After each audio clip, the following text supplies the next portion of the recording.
Great. So our speaker today is Barath Raghavan, who's visiting from USC. He's going to talk about computational agroecology, explain what it does. And just sort of a little bit of background, the seminar runs on Fridays, 1 to 2. All of you are welcome to attend. We usually have lunch a little bit before 1. So if you show up for that, please sign up online. Do form it for. Anyway, go back to this talk today. So Barath is a professor at USC, and he has been working on sort of computer science, computer networking for a long time, security. He's done startup. He worked for large companies, and then he saw the light. He saw doing agriculture. And I think one fact I'll leave you with is quite mind-blowing. He has personally grown 150 species of plants, and in the last 2 decades, including anarchic growing of fruit trees in underpasses and various places not supposed to. So, I think that's fantastic. Anyway, Barath, I'll over to you. Okay, thanks. Yeah, good to see everybody here. And I'll be sticking around afterwards, so happy to chat with folks. So I want to go into a very big picture. It's going to be a big picture talk about what I see agriculture as a computer scientist that's coming into this field, what computing's role might be in agriculture, what are some new ways we can think about it, and a little bit about state-based perspective, which is, one paper we published recently on this. But really, I want to sort of step back and think about how I came to this work and what are some of the global trends, how those intersect. What are some of the perspectives that we can bring to bear as computer scientists or computing folks to the space of agriculture? And what are some of the sort of big dead ends that people have pursued that we might want to, switch away from? So if you think about, one possible definition of agriculture is really a socio-technical solar energy harvesting system. So we're turning photons into food. Humans have been doing this for thousands and thousands of years. And really, it's a co-evolution of humans and plants to meet mutual needs. And I think there is a mutual needs aspect of this, right? If you look at, for example, Michael Pollan's book on this as one fascinating perspective from the plant side. And human conversion of half of the world's habitable land into food production is really a dramatic scale and responsible for something like, depending on what numbers you use, a third of global CO2 right? And these are all things that we know and have been known for a really long time. But one of the things that I was tending to find in the computing world, if you go back 15 years or so when I started thinking about this stuff, there was very little focus in sort of sustainable computing and computing for sustainability on questions that were outside of computing's impact itself. And so where I started really was, I had a long interest in sustainability, was thinking about what are the things I can do as a computer scientist. And the natural place to go is how much energy does the computer use? Okay, let's move beyond that. How much energy does the data center use? Does the internet use? But we were still talking about inward looking things. And, I did my work on this and I spent time in industry where really it's something that the computing industry can and is incentivized to address these kinds of problems. But looking beyond computing, looking towards sort of domains that are outside, whether it's smart grid work like Bishop has done or, agriculture, these are things that are massive scale that are not really being focused on by computing folks. And partly it's because our technical skill sets don't necessarily apply to them. So, we know a lot about the problems of agriculture. And if you talk to, ag folks, this is really what they're generally doing research on in most ag departments around the world, right? A small number of grain crops that are providing most of the global food calories. And really, it makes sense that this is the way it works right now. It's horizontally scalable in a sort of computing sense of horizontally scalable. You reset the land anywhere, you plant your monoculture, you provide inputs, you harvest, and you repeat. This is a really simple process, and you can, of course, store the harvest. I've always loved and also hated this quote from a John Deere executive, "A farm is a factory in a remote area," which really gives away the way that you think about the land, right? It's a very different way of thinking about what is an agricultural system. And so the difficulty that I've had with this is that we may be amplifying what's broken. So Kentaro Koyama, a ICTV, so a computing for development researcher, has this whole book and line of work where he talks about technology is an amplifier of human intent and capacity. And I've always liked that because really we think about what does computing do in this space? If we were to apply computing to agriculture, we were going to amplify unsustainable practices, sometimes unproductive practices, and often fragile and brittle practices. And so if we actually go look at what kind of work is being done in this kind of space, you know, in the research literature and in industry increasingly, if you see a resource limit, let's say you have a limited amount of water, or you want to minimize the use of pesticides or herbicides. Your resource constraint, let's optimize the resource use, right? So there's a lot of what I call sort of throw it over the wall research, where you have somebody who's doing agriculture research, they say, I have a lot of data on how much herbicide I'm using. And so then the ML researcher says, well, I've got great algorithms for you. Throw me over some data, you crunch the data, you don't care whether that data is financial data or it's herbicide use or could be anything. You optimize it, you give it back to them, they're happy, you're happy, you write a paper, you move on. There's a lot of work like this in the research literature. When you're data constrained, there's been research in the networking community on how do we move and collect the data better, right? So you have large fields, you've got, you know, limited capacity to get that data from the field to wherever it is you're going to process it. You improve, you know, lots of wireless networking research on this kind of thing. You know, that can be helpful in certain cases. And then, of course, there's been work in the ACM and ICTD communities on, you know, how do you get better price transparency? How do you improve market access? All these kinds of problems, especially in the development context. But you tend to not see focus on what I think of as broadly design. And so what is really the design space that we're operating within? So we might say,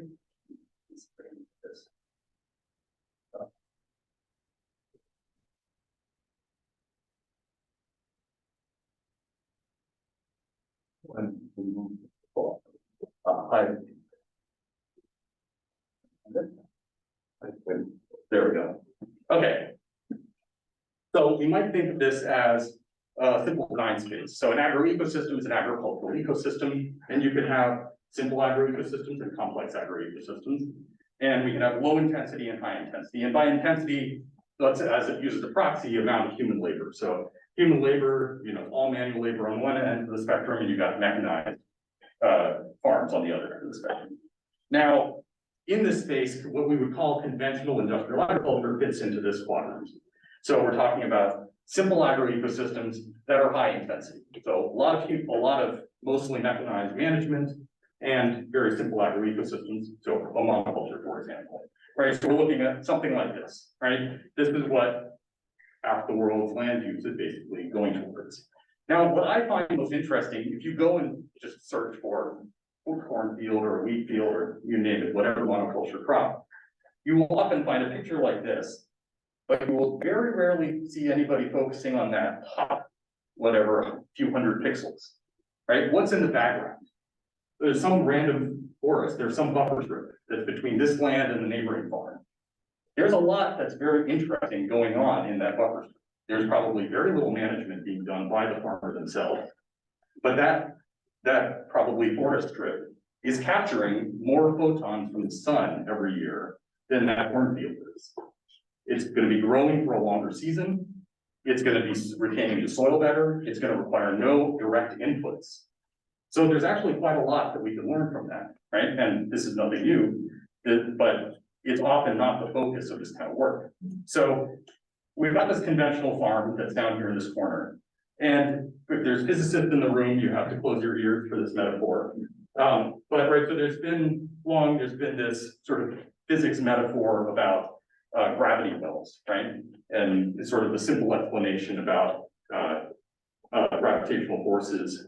I want to use that metaphor here for the stability of an ecosystem, an agroecosystem. And so if you take these two pictures and you consider the one on the right, this is kind of like an industrial farm, where if you think about the stable state of the agroecosystem, it's in a very shallow gravity. It could be very easily by some external forces, you know, a flood, a pest introduction, get knocked out of that state. And it's going to roll off into some other state, and then it's going to settle down there.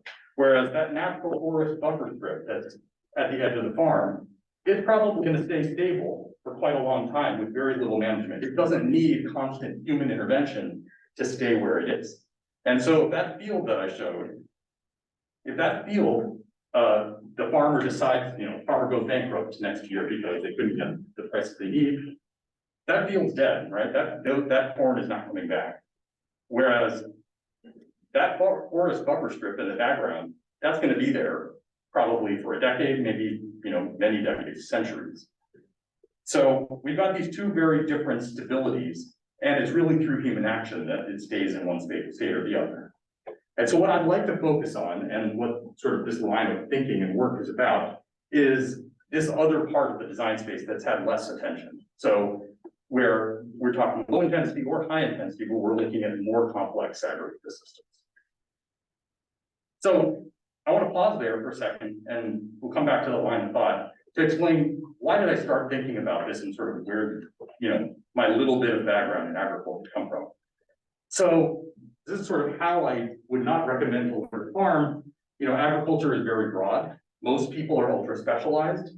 This is true in every academic and practical field. So there's no really one right conception of what is agriculture or farming. It's all context based. So what I did is I started small, mostly out of personal interest. So it's urban agriculture largely, and some sort of would call it not large scale, but not urban as well. So over the last decade, I've mostly focused on fruit trees and perennials, and personally grown, like Fish was mentioning, something like it's probably close to 200 species. Planted lots and lots of trees, propagated thousands of trees and given them away. Planted all over the place in public and private land, and designed a lot of these sort of small scale agroecosystems for cities and community groups and stuff like that. Really what design is about in this context is you're space constrained usually in urban agriculture. So you need a polyculture. You're trying to pack together many different species in a small amount of space. Design is essential when you're doing that, and then you have to consider factors in design such as light, heat, water, etc. And then a lot of different approaches have been, taken to this kind of polyculture. Permaculture is a popular one that you're probably familiar with. Biodynamics, zero budget natural farming. There's a bunch of different techniques that have been developed all over the world that have some overlapping techniques for this kind of design. And I just wanted to include one of my random pictures. So this is the tetraploid Honduran variety of banana that I think I was the first one to fruit bananas in Berkeley. So these are actual edible bananas. So I know that some folks have grown some of the Japanese bananas here that are not the edible type. But anyway, banana tree pepper. They're not edible. No, it's very exciting.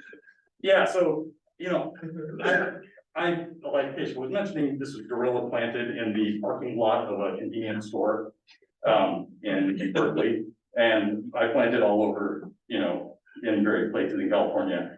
But setting aside my sort of guerrilla planting, permaculture is sort of an often cited technique for this kind of both urban and suburban, but even rural agroecological design.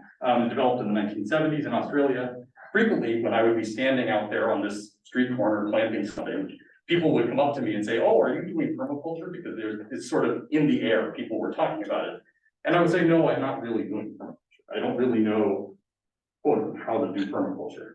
But I've read tons of books about it." What I see is that there are core design principles that we can borrow from these kinds of, agroecological design systems. They're useful design principles. They're very hard to apply effectively, and they're unscalable. There are people who have spent decades of their life actually doing this stuff, that they have that intuition on how they can go to a new piece of land and say, this is how you design a sustainable polyculture that will last for a long time. But it's not something that the ideas themselves can actually produce that design. So one of the things that I was trying to struggle with after many years of growing things myself and doing designs myself, was on one hand, this sort of permaculture and natural farming movements that really had this sort of what I would say the myth of the optimality of nature. And on the other hand, there was technology-driven farming, which would have sort of the myths of optimization and sort of scientific reductionism built in. And there are a lot of lessons we can draw from books, two of which I think are particularly relevant to this, Darwinian Agriculture by Dennison and Seeing Like a State by Scott. And one of the key ideas in Darwinian Agriculture, if you haven't read that book, it's very worth reading, Professor of Agriculture from University of Minnesota. And one of the key ideas he had in there was that if you look at a natural ecosystem, really which is the model for something like permaculture, the thing that you run into in that is that a natural ecosystem isn't optimal in some sense that we might define optimal, but really it's just stable because it hasn't faced selection pressure. A species has faced selection pressure, but an ecosystem hasn't. And so you don't want to say we want to just do what nature does. You do want to learn from what an actual ecosystem does when you design an agroecosystem. But you should know what an ecosystem can and can't do. And then on the flip side, the technology-driven farming sort of approaches that you see, which are very optimization focused, tend to fall into a lot of the problems that, you know, are nicely documented and seem like a statement, whether that's very worth reading, right, about the problems of sort of narrowly defining what counts and what doesn't count when you were looking at an agroecosystem. So we've got these two poles that I think have a lot of lessons to learn from, but there's some chasm in between, and that's where I found myself sort of stuck. And so the natural place that a lot of my colleagues were going into was sort of optimization approach. So one of the things that Dennison talks about is that in a lot of these sort of high intensity, for example, corn farming, GMOs can't deliver further intensification because you're actually light limited. Literally, there are no more photons to capture in some of these settings. So you can breed for better leaf angle and things like that, but you're sort of limited beyond that. There are probably other contexts where you can deliver better results in terms of drought, drought tolerance or pest resistance. But in terms of actually intensifying further, you got a problem there. In the precision ag context, you've got all these sort of externalities that are being ignored. And one of the places where there was a lot of sort of startup interest, actually some of the unrelated to the, so I do have a privacy and security startup that has nothing to do with this. Some of the investors for our startup went big into the sort of vertical farming. You've probably seen all these vertical farm startup companies out there. They had put a bunch of money into that. I had gently suggested this was a bad idea, and they have, had to write down massive losses in this sector in the last 6 months or so. Because one of the problems that, I don't think it was the primary problem with those companies, but one of the big problems in that space is it's actually inefficient and energy constrained.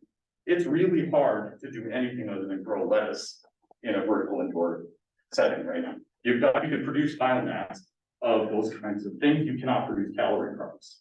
And so there's a lot of problems with this sort of what I would say tech dependent way of trying to do this farming. So the final sort of thread that tied together my thinking was agroecology.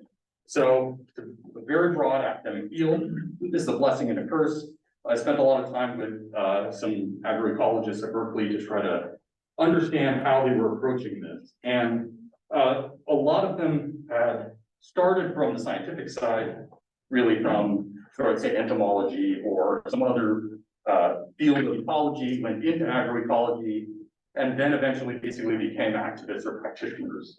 And so they spent a lot of time with farmers, especially in Latin America, putting some of this stuff into practice. But one of the things that's challenging in this field, there's very little, for example, data to work on. A lot of it is sort of big picture ecological principles that can be applied in some setting.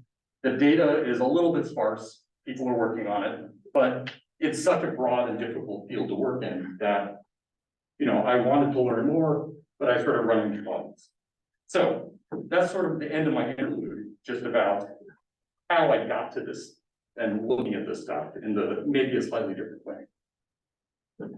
All right, so let's step back for a second and think about what are the different phases of an agricultural system that we might be interested in thinking differently about. So let's oversimplify it and say, okay, we've got standard agriculture, which would be annuals that you're going to manage and you're going to harvest, and you have an establishment phase. Now, let's say we've got these 4 phases: design, which is thinking about where you're going to put different things on a piece of land; establishment, where you actually do it; management, where you're going to manage, you're going to irrigate, you're going to do other various things; and then harvest, where you're going to actually harvest and then you iterate potentially if it's a perennial system. You've got annuals and perennials, but we might actually sort of complicate this a little more and say we've got annual monocultures, we've got perennial monocultures, annual polycultures, perennial polycultures. Right? And so if we look, sort of, this is you could think of as a heat map of where our emphasis has been as a community, both within computing and really within the ag community broadly. It's mostly on things that are management and harvest on annual monocultures, very little of these others. And what I'd like to say is that we have sort of a plural strategy that we want to take, where we're going to consider many different individual systems that are going to be context specific. They're going to be dependent on the piece of land that we actually care about. So we might want to design a perennial polyculture in one place, but that's not always going to be right for some other region. Now, like I mentioned, precision ag is really focused on that top row. You do see some amount of perennial monoculture and orchard robotic work. And I started working on a little bit of orchard robotics with one of my colleagues.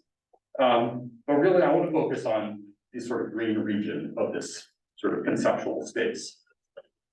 And so that's what I'm calling computational agroecology, for lack of a better phrase at the moment.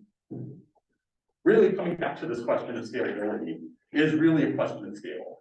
And so if we look at conventional approaches that are monoculture, annuals, uniform, and input-based, you run into the problem very quickly if you just compare with what the alternatives would have to do. Permaculture frequently runs into this problem, where if you're trying to do polycultures that are mixes of annuals and perennials that are site-specific and ecosystem-based, you have a really complex design space that you have to work within to figure out what to even do. And so it's difficult to scale this up. And so that's what brought me to this sort of the state space perspective that we were trying to apply right now. So let's redefine agriculture for a second. So a natural ecosystem requires no human management. It could have human management, but it doesn't require it. So let's think of a farm as an agroecosystem. There's plenty of people in agroecology doing exactly that. And it's typically today a degraded ecosystem. It's usually a single species, or at least a single species that we actually want there. Everything else is treated as a weed. As a managed landscape, if the management stops, you're not going to get the yield that you want. So like I mentioned with that gravity well, the farmer is exerting effort to constrain the outcomes. So let's think of agriculture as a search problem.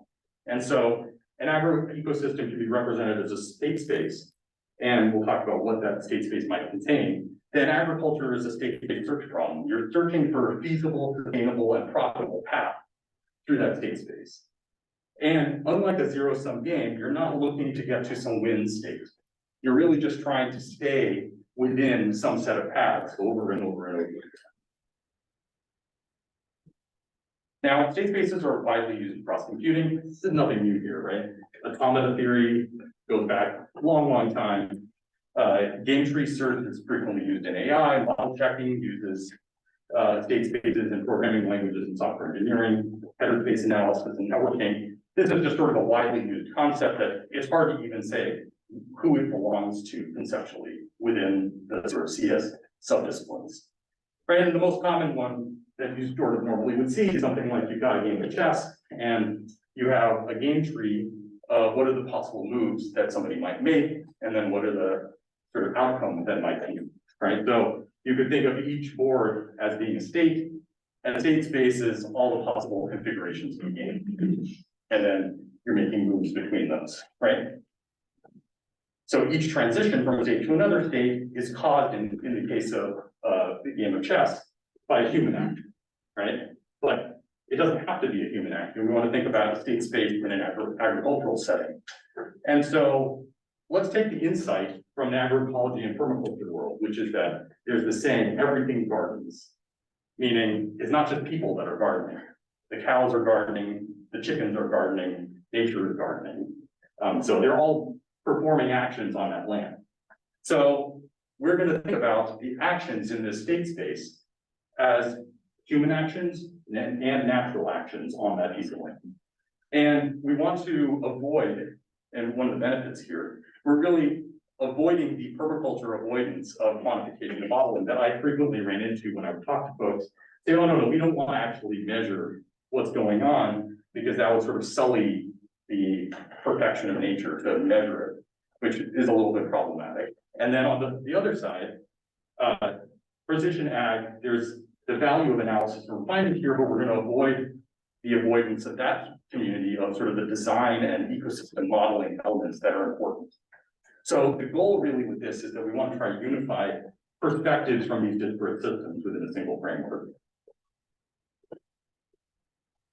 And so there's lots of caveats here. This is partly because it's very early stage work, but also, the granularity is going to vary, the form is going to vary, the function is going to vary depending on the use case.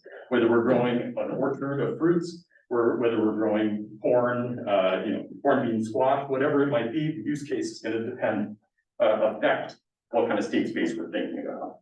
And of course, we can't simulate the complexity of nature. John was talking earlier about creating digital twins. There's an element of this here that these individual agroecosystem elements are somewhat could be thought of as digital twins, but once you scale it up, it's difficult to actually create true digital twins of nature.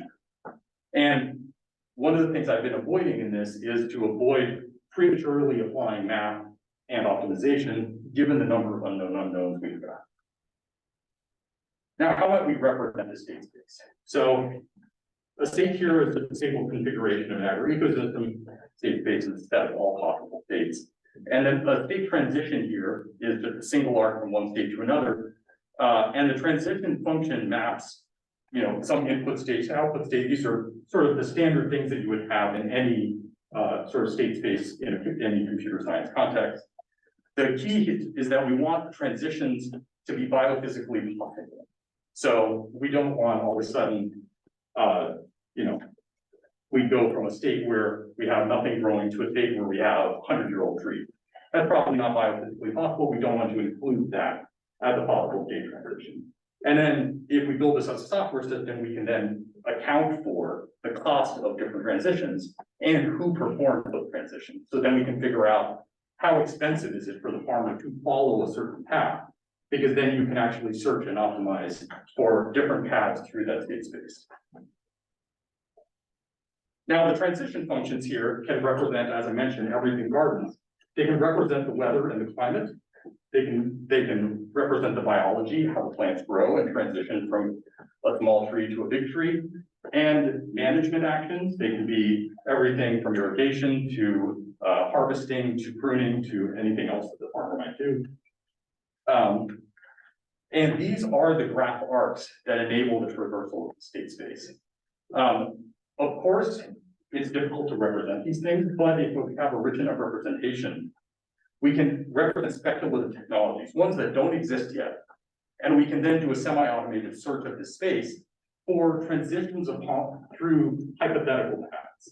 So you could think of it as new designs of an agroecosystem are possible if we had the technology for certain transitions. So an example of this that frequently comes up in the context of permaculture is that most of the systems that get designed are almost impossible to harvest. So it requires tons of human labor, which is part of the reason that you can't create a 50 species polyculture if you can't run a machine through that and efficiently harvest it. Everything is fruiting at a different time. Plants have to be pruned in certain ways. You have to identify which species you're even dealing with to be able to properly respond to it. And so what you could imagine in that context would be an extreme kind of robotics, but you could imagine creating hypothetical transitions. And you could even see whether it'd be worth developing such technology, because maybe it would turn out that the simulation would show this is not going to be useful to you.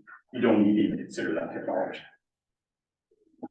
Now, of course, we want to summarize states. We can't represent a field at the sort of infinitely precise granularity. So different agricultural tasks naturally differ in scope. If you're thinking about carbon efforts, like I think a number of you are, you probably aren't focused on millimeter granularity in a specific field.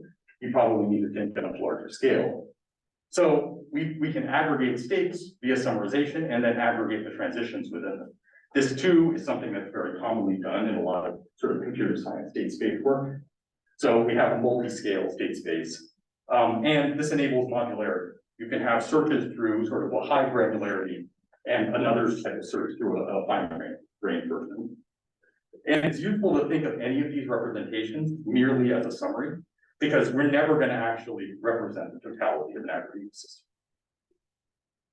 So that kind of brings us back to this idea of agriculture as search. So we're searching through this agroecological state space. It's no longer that we need a clear distinction between the design of an agro-ecosystem and the management of it.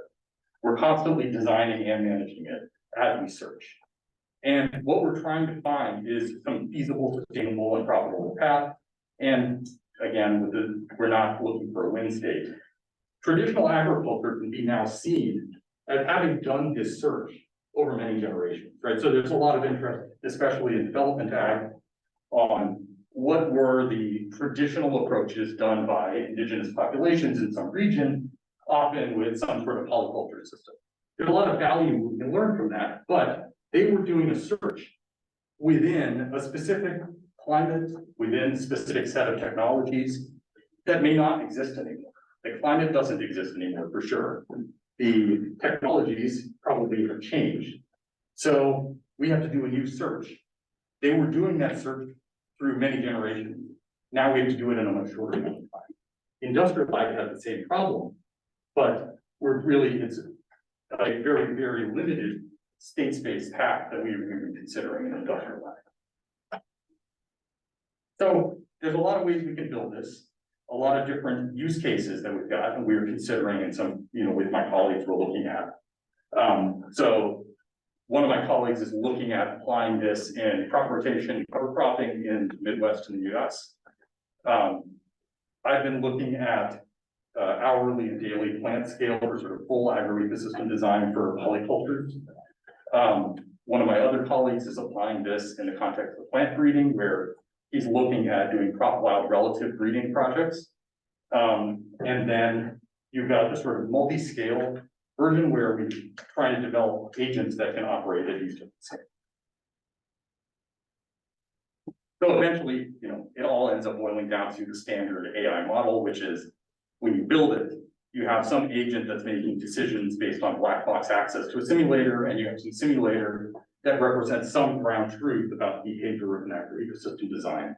And so the simulator is basically operating the state space engine, you could think of it. And it's saying, okay, your field today looked like this, and then nature caused these transitions to occur. You had this amount of rainfall, this was what the climate looked like, this is what the plants did, whatever other elements of the agroecosystem you want to simulate. And then the agent, either a human agent or an automated agent, can then take actions that are in addition to whatever the simulation was done. So what are some of the next steps where this goes? Like I said, this is somewhat early, so we're still building out some of the ideas here. One of the prototypes that we're working on right now is a simulation agent for polyculture design. It turns out that light simulation is the key. And it turns out that the computer graphics community has gotten really good at this. But they're using it for things that I don't really have any interest in. So I'm trying to recruit them, and I've recruited some computer graphics folks to work on this. So plants are competing for light in a polyculture, but they also create microclimates for each other. And so you can stack them physically, and you can then take advantage of that space. And some species thrive in partial shade. We see this with agrovoltaics right now. It's very popular now, but it's not just agrovoltaics. You see this in a lot of the sort of polycultures that I've been planting myself and that we're working with some farmers to plant. It requires the ability to compute view-independent light, right? So if you think about if you're playing a game or if you're watching a movie and they've done 3D graphics, right? they're looking from a single view. But the plants, you need to think about the light that's coming in from every view. And that's not something that's typically built. Most of the graphics engines don't support this. So some of the colleagues that I have had built building flow analysis with graphics tools. And so we're taking that and we're applying it using some of the RTX optimizations to do this for sort of agroecosystem light simulation. We also have to model plant growth dynamics, so the auxins and other plant hormones and how they get affected. Right, so I don't know if anybody here has done grafting work, but if you grafted a tree, right? If you graft, you will often find your graft fails unless you make sure that you've removed the appropriate buds so that they don't then get all of the plant hormone. Right, so you've got these kinds of problems that you've got to take advantage of and also model when you're doing this kind of prototyping. So we're doing some of that as part of this to build that simulator. One of the directions that we want to go with this is one way to validate that this is even working is imagine you want to tell the system you've got 50 species to work with, but and here's the land. Would it be able to rediscover something like the Three Sisters polyculture that was common in the Americas? That would be a way to validate that this was actually a productive path that it has been and that had traditionally been practiced. Some of the other things that we're looking at in California, we're looking at with some farmers, avocado coffee passion through cherimoya polyculture. Some farmers in Southern California are starting to do that, and they've been having difficulty figuring out how to design their fields. My colleague in Hawaii is looking at breadfruit, taro yam, and banana, which is a traditional Hawaiian polyculture, and also coconut, cacao, chicken. So there we actually have to figure out how we model chicken behavior, which I don't even have a hope of figuring out. But that's where you get really interesting stuff happening. Are you trying to chicken? Yes. So once we start getting into this, we can really start thinking about multifunctional designs. So this includes farmland, but also cities and suburbs. The many goals that can be possible in this are not just food production, but biodiversity, habitat, soil retention, and one interest for me in California is fire mitigation. And so we have a paper that just got accepted on this, where we're considering what I'm calling edible fire buffers. So bringing it full circle back to bananas, we did modeling and showed that if you were to use bananas in California, you could basically create a fire break that is profitable, produces food, retains soil, and would effectively slow or stop the wildfire entering the city. So this is an idea that we have been trying to actually do a physical trial of it in Hawaii. You can't, in California, you can't get a permit to burn anything anymore for good reason. So we were going to try and do this in Hawaii. There was not very much interest, and now, unfortunately, because of the major wildfires that they have there in Hawaii, now the sort of government in Hawaii, the power company, wants to trial this over there as well. So there's a lot of interesting designs that we can produce once we start thinking in this way. And so I want to leave you with one last thought about this, which is I would like to think of it as we are living in the agroecosystem. We can start seeing the non-wildlands as a human agricultural ecosystem. That means all the land around us, the cities, the suburbs, the rural areas, anything that humans have touched, we can think of it as an agroecosystem that we live in. And then we should then be deliberate about shaping that ecosystem around us. We've shaped it for the worse. We're clearly not going back to whatever it used to be. The human population has changed. Our land use has changed. So now the question is, how do we make life in the agroecosystem better? So I'll stop there and happy to discuss or take questions. Thank you. Hey, question. Yeah, Alex. Hello, thank you for the talk, it's very interesting. I was curious, so you briefly mentioned agrivoltaics on one of your slides, since you grow more than 100 species, I was curious to hear if you've ever tried it yourself and if you have some good experience and how you do the future of it. I haven't tried agrivoltaics myself. I've planted in plenty of cases where in the shade of a physical structure, which would be sort of like an agrivoltaic setup. I haven't planted under an actual sort of solar farm. there's a lot of good choices. It depends on your climate, where this is where I think the light modeling is really important. It depends on what climate you're in California, what we've been finding in talking to farmers who are doing this. In regions that have extremely hot temperatures in the summertime, Southern California and Central Valley, we tend to see, what's the right numbers for centigrade, but 40 plus is frequent, right? In the summertime, and very dry conditions. And so those are the kinds of places where you can grow even calorie crops, or you can grow vegetables very well in the shade of PV, and then you'll also get great peak output at the same time. And then of course there's the standard thing, which I'm not modeling, but people have been doing a lot of sheep and cow agrivoltaics. That's pretty common now too. So, but I'm curious if you've been seeing other efforts in the agrivoltaic space. Okay. Thank you. I had quite a few questions. I'm going to just start with one. Yeah. So you talk about process, basically models for the growth. Are you familiar with process models in forests? Because they basically do exactly this. With the amount of light that uses the upper story, understory, etc. And then they have essentially these equations which model the amount of growth. And so we worked with the model. I know that I worked with one called Troll, for example, which simulates about a couple of thousand trees and look at the seed dispersal patterns. And it's not human managed, obviously, but the idea of the light processing, the rainforest, wind, all of these things is fairly well understood in that space. Yes. Yeah, so one of my colleagues who's on this work with me has done a lot of this kind of modeling and sort of is in the process-based modeling community.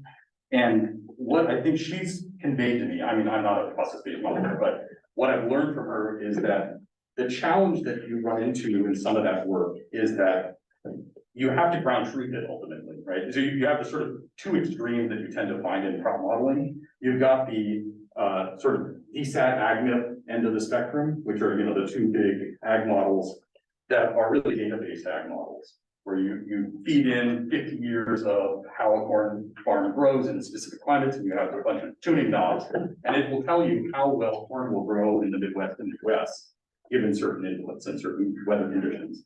But you can't generalize it beyond anything, and you can't work at sort of anything beyond or smaller than, say, like an acre scale.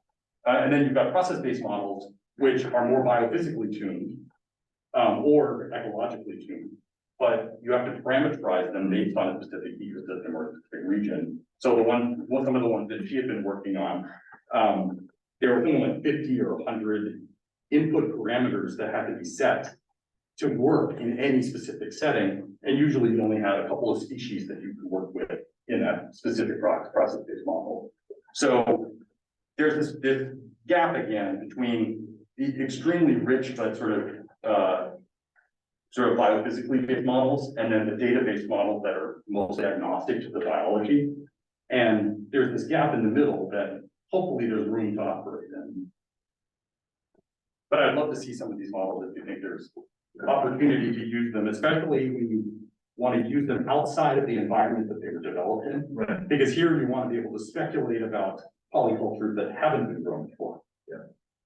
So I'm trying to map this into a computer science core in my head to try to figure out what is the state-based exploration you're doing.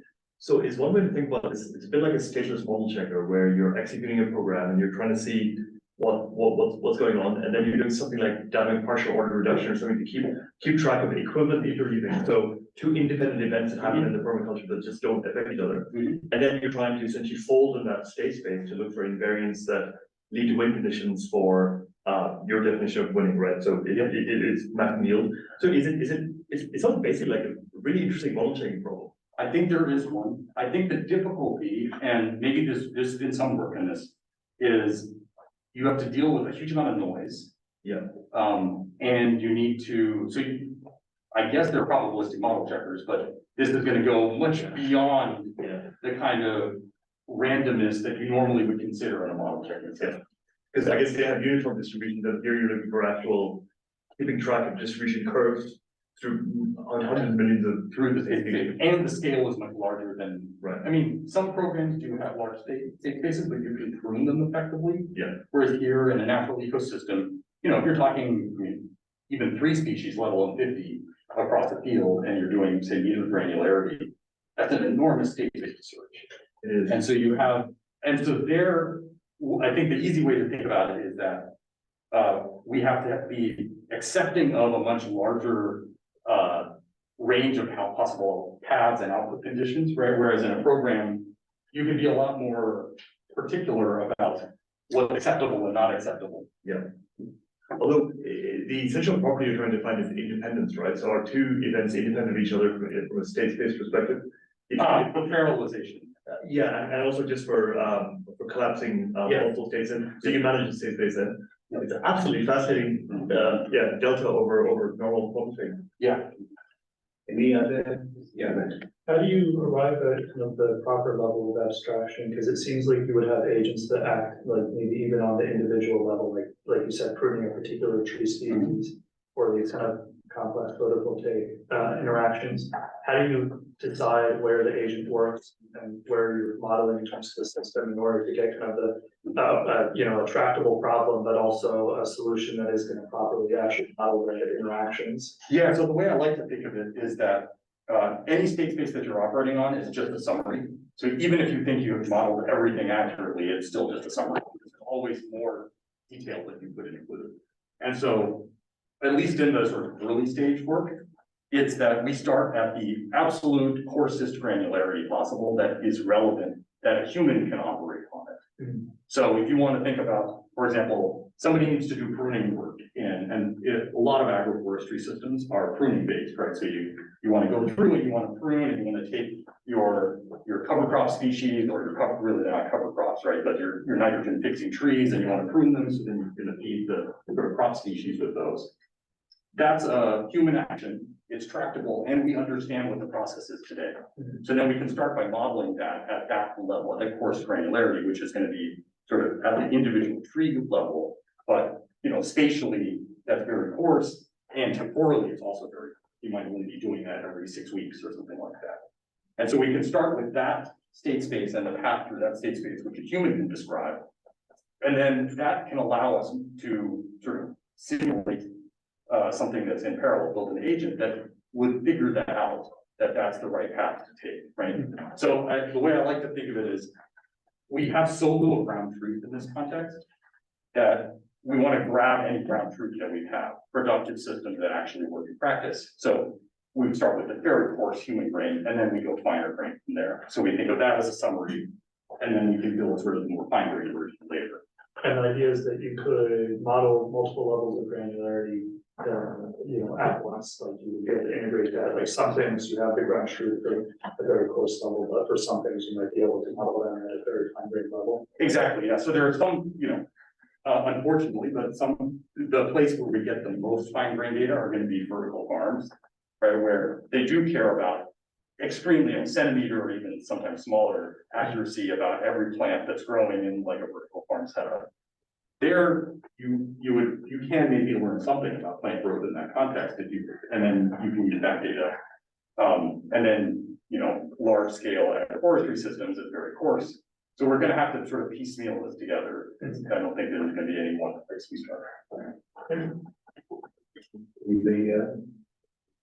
Maybe I'll ask you another question, the big one. So you pose this as a search problem, but why don't you pose it as a control problem? Because you do have control inputs. You're pruning, you're feeding, you're watering, you do all these actions which have certain outputs, and you want to achieve a certain robust state, right? So it's not a search through a state as much as when there's a disturbance, you get unexpected rainfall, or you have crop disease or whatever, then you want to do the control action to get back to the desired equilibrium point, right? So the desired set point. So if you use this as a control setting perspective, what you describe as a state is the normal way of describing a state anyway in a control system. And then what you think of as, when you say simulation, what the simulations can't do is you can't take into account unanticipated or unanticipatable disturbances. Whereas control is the tools to say, add a disturbance, we're going to accommodate that, and we're going to do these control actions to return the system back to steady state. So the paradigm of thinking of search is actually in that sense flawed, whereas control is the right paradigm. So I want to maybe respond to one part of it and then the second part. So you mentioned that the idea, I think control systems is useful. Partly, I know very little about control systems, so I don't even want to delve into how I would formulate this as control system. But I would say the unanticipated, I mean, obviously, any of these problems will have unknown unknowns, right? There'll be a new pest that you couldn't have possibly imagined, and then it's going to wipe out everything, right? So any system, whether it's a control system or a state-space model, you're going to have this problem. But you can model, you know, the 1,000-year flood events that are happening every other year now. You can model those in your state-space simulation. That's perfectly reasonable, and that's what is actually intended. That those are paths that can happen, and that the simulator will have happen during your Yes, so traverse. since we can tell you about control systems, I didn't know if there's a. No, I mean, I kind of know, There's a but form of I'm not. control called modulative control. You take a model as part of the control. Yeah. And you do an optimization based on the model. Mhm. So your simulator is built into the control itself. Mhm. So that allows you to choose the best path across all sorts of paths Mhm. in the next control horizon. Mhm. So you're not giving up on simulation. Yeah. But what you're really doing is you're actually taking into account what has happened, the control, the new thing that's happened, you put that into your simulation, now something has happened, what do I do now, what's the best thing to do, and then you repeat it Mhm. every step. So there's modulative control, and of course, reinforcement learning is sort of another version of doing this. Yeah. But modulative control is explainable, it's understandable, Mhm. it's not globally optimal, it's locally optimal. Mhm. And maybe that's a different way of thinking about it. Yeah, I think that there's parallels to it, and I think the part that I guess I'm curious about, and maybe this is a longer discussion, is the notion of a stable state. So here, I actually don't think of it as a single state in the state space is the stable state, Right. but rather it's paths, it's a sort of, you could think of it as a fat stack of paths through the state space. That is the stable sort of operating condition that you want to be in. And so you're going to always be wobbling through these paths, but there's going to be some set of them that are going to be more desirable than others, and you want to sort of stay on them. This is also where this model would probably be useful in actual real life management. So, you know, ultimately in complex polyculture, you're going to have a mix of robotics and human work. Right, so even if you look at most orchards today, it's not it's mostly dependent on extremely underpaid labor to do the job. And so the human element of it has to be part of it. So now if you're trying to do more than just apples, you're trying to do a polyculture of 10 tree crops.